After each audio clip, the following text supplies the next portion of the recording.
Aquele que não ama, não conhece a Deus, porque Deus é amor. 1 João capítulo 4, verso 8. Nos encontramos mais uma vez para juntos estudarmos a Bíblia. Agradecemos a Deus por este dia, por estes momentos, a todos vocês que estudam conosco a Bíblia cada dia, que compartilham esses estudos com outras pessoas, a todos que são inscritos no canal Hora Tranquila no YouTube, que clicam no dedinho de joinha, e também agradecemos a todos vocês que nos escrevem dizendo de onde estão acompanhando. Mandamos aqui um alô especial para a Solange Fernandes, para a Maria Pereira da Silva, para o Francisco Xavier, também para a Noemi Oliveira, um alô especial para a Nilza Justiniano, Francineide Fonseca, Marliane Inácio da Silva, Melry Rodrigues, Terezinha Brandão, alô especial ainda para a Cacilda Souza, Josimar Antônio, Maria Schreiber, Luz Anilde, Lourdes Nascimento, Verinha, Neuza, Janete Villa-Lobos e Eduardo, também Gideão, Terezinha Pérez, Paula Alice Evangelista e todos os demais que nos escrevem. Agradecemos e mandaremos sempre um alô para vocês. Iremos orar. Pai nosso que estás nos céus, aqui estamos em Tua presença e te agradecemos por esta oportunidade, por este dia, por estes momentos que vamos ter estudando a Tua palavra. Mais uma vez suplicamos a presença do Teu Espírito Santo, a iluminação, o entendimento. Ajuda-nos, Pai, a tomarmos a decisão de colocarmos em prática o que nós aprendemos em Tua palavra. Pedimos, Pai, que abençoes todas as pessoas que estudam conosco. Todos têm problemas, lutas, necessidades, têm dificuldades.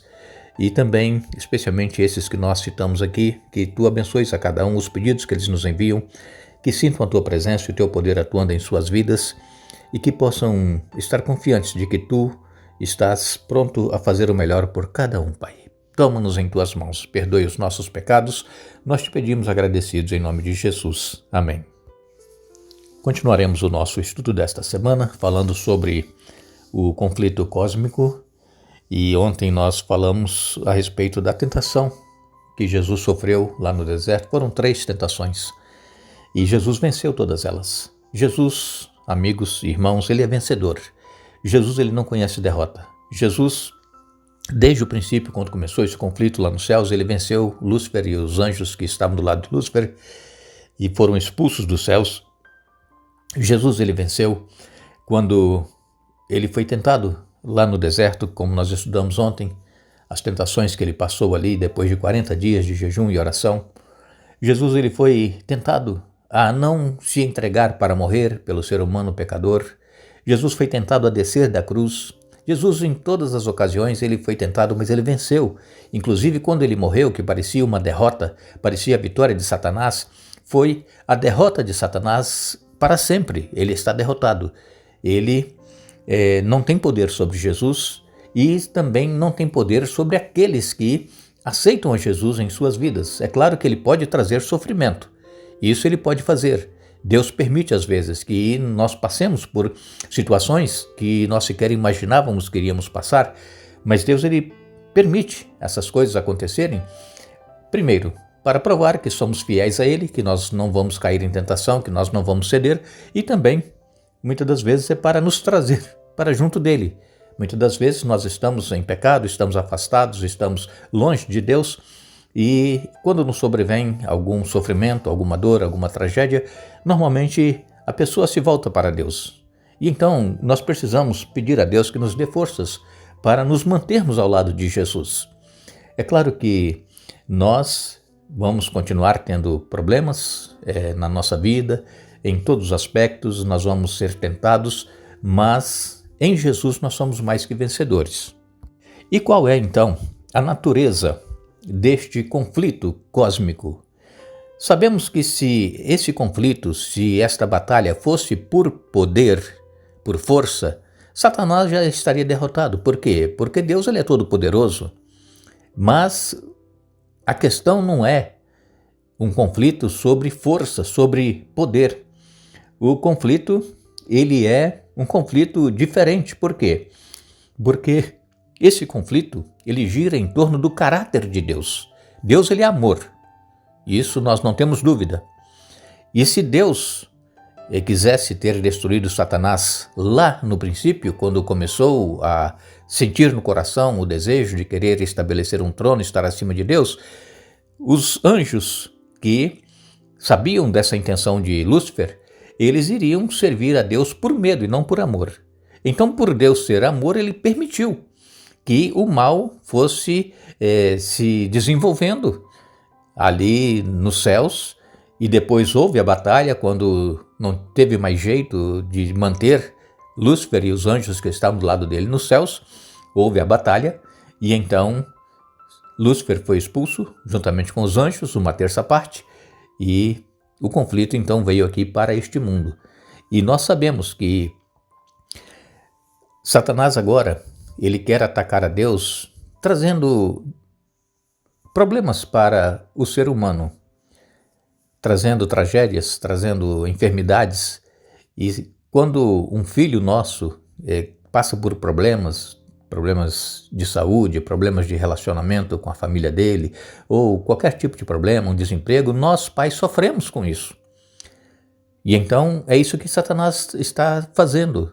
Ele continua fazendo com que as pessoas se afastem de Deus, ele continua fazendo com que as pessoas sofram para atingir a Deus. Mas Deus, ele é paciente, Deus, ele é longânimo, Deus, ele vai tolerando. Por quê? Porque vai chegar um ponto em que este mundo não tem mais como continuar. Irá ser colocado um ponto final na humanidade. E isso acontecerá quando Jesus voltar. E aí sim, os salvos, os que aceitaram e permaneceram em Jesus, serão levados para os céus. E os ímpios, quando Jesus voltar, serão destruídos pelo sopro da sua boca, pelo esplendor da sua glória. E então, permanecerão mortos durante 1000 anos. E aí, após esses 1000 anos, é que Jesus novamente, com a cidade santa, e todos os salvos estarão voltando para criar aqui o novo céu e a nova terra. Aí descerá fogo do céu e enxofre para destruir o diabo e os seus anjos, e todos os ímpios que estiveram mortos durante 1000 anos ressuscitarão para serem queimados eternamente. Irmãos, Deus tem um lar preparado para cada um de nós. E o que nós precisamos é nos voltar para Deus, para que possamos ter direito à vida eterna, a estar com Ele.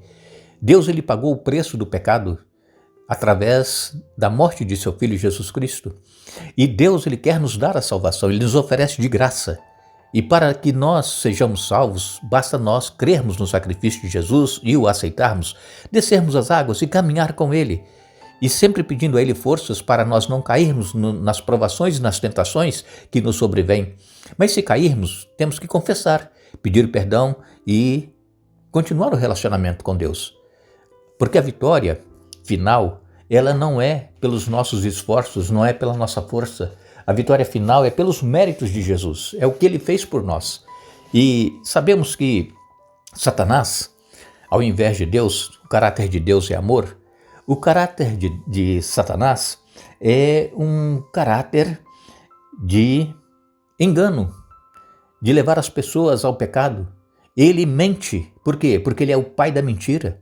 Diz-nos aqui as palavras de Jesus em João capítulo 8, versos 44 e 45, Jesus, ele disse: pois são filhos de seu pai, o diabo, e gostam de fazer as coisas perversas que ele deseja.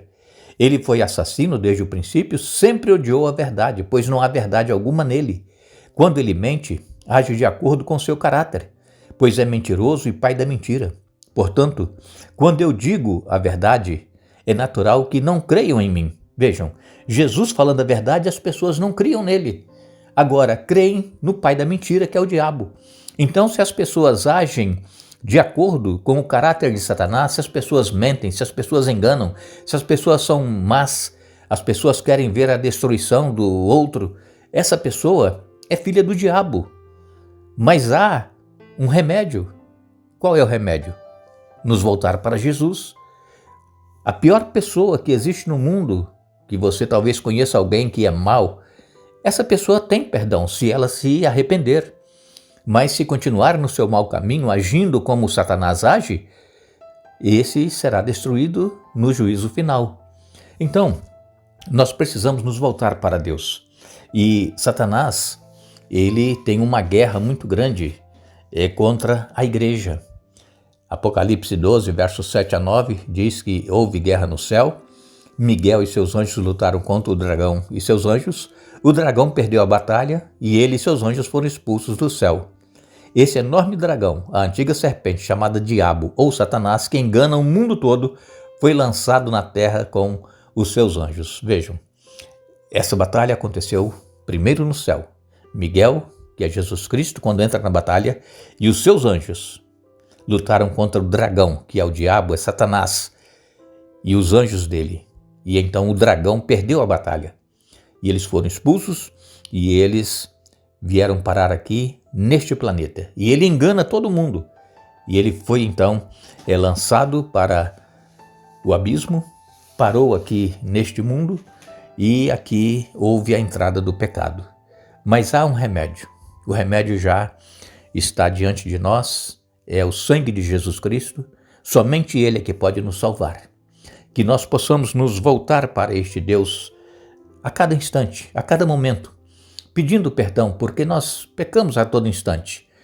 E especialmente quando nós pecamos, pecados que nós sabemos que iremos cometer, um pecado que nós chamamos um pecado deliberado, um pecado consciente, e nós precisamos pedir a Deus forças para abandonar esse pecado. Agora, quando nós cometemos um pecado inconsciente, aquele pecado que nós nos irritamos com alguém, alguém falou alguma coisa e nós ali reagimos, né, da mesma forma, então nós temos que pedir perdão a Deus. Por quê? Porque foi um pecado que nós cometemos inconsciente, foi naquele momento do repente ali, e Deus ele pode nos dar também a vitória sobre o controle das nossas emoções. Agora, sabemos que o plano de Satanás, desde o início, é fazer com que as criaturas creiam que Deus ele não é justo, que Deus não é amoroso e que a lei de Deus é opressiva e não é uma lei de liberdade, mas ela oprime a pessoa. Isso é que Satanás coloca na mente das pessoas. Então, não é de se admirar que Jesus ele se refira a Satanás como mentiroso e pai da mentira. Ele engana desde lá dos céus, começou lá enganando os anjos, estaria estabelecendo um trono livre, as pessoas poderiam fazer o que quisessem, né? Os anjos fazer o que quisessem e teriam liberdade, e o que ele acusava a Deus de não estar dando liberdade. Agora Jesus, ao invés de Satanás, que é mentiroso, que é pai da mentira, Jesus ele dá testemunho da verdade. E então, através dessas verdades que nós temos na palavra de Deus, nós combatemos as mentiras de Satanás, derrotando em sua última análise, destruindo o diabo e o seu poder. Sabemos que Satanás ele é a antiga serpente, ele é aquele que acusa o povo de Deus perante a corte celestial, e o dragão que governa e seduz o mundo inteiro. Essa palavra grega traduzida como diabo significa acusador. Ele é o acusador. Ele nos acusa diante de Deus dia e noite, mas a nossa vitória já foi comprada e paga pelo sangue de Jesus. Então, Satanás, ele é mentiroso, então deixa ele acusar. Porque nós temos Jesus, que é o nosso general, que é o nosso comandante, que é aquele que venceu e que nos dará a vitória. Precisamos, então, saber que, a partir do momento em que entrou o pecado neste mundo, o domínio deste mundo e o poder foi passado, então, para Satanás. Ele tem o controle, mas este mundo é do nosso Senhor nosso Deus. E Satanás está agindo porque ele usurpou tomar este mundo das mãos de Deus quando Adão e Eva pecaram. Mas sabemos que o destino final de Satanás já está definido e a Bíblia diz aqui claramente que ele será lançado no lago de fogo e enxofre juntamente com os seus anjos. E que continuemos firmes, pedindo a Deus forças para que nós estejamos entre aqueles que estarão recebendo o Senhor Jesus ao Ele voltar e estarmos indo morar com Ele por toda a eternidade. Que Deus nos abençoe, que Deus nos dê um bom dia. Vamos retornar amanhã para concluir o estudo desta semana, mas não nos esqueçamos. A Bíblia diz, com amor eterno te amei, por isso com benignidade te atraí. Jeremias capítulo 31, verso 3. Que Deus nos abençoe.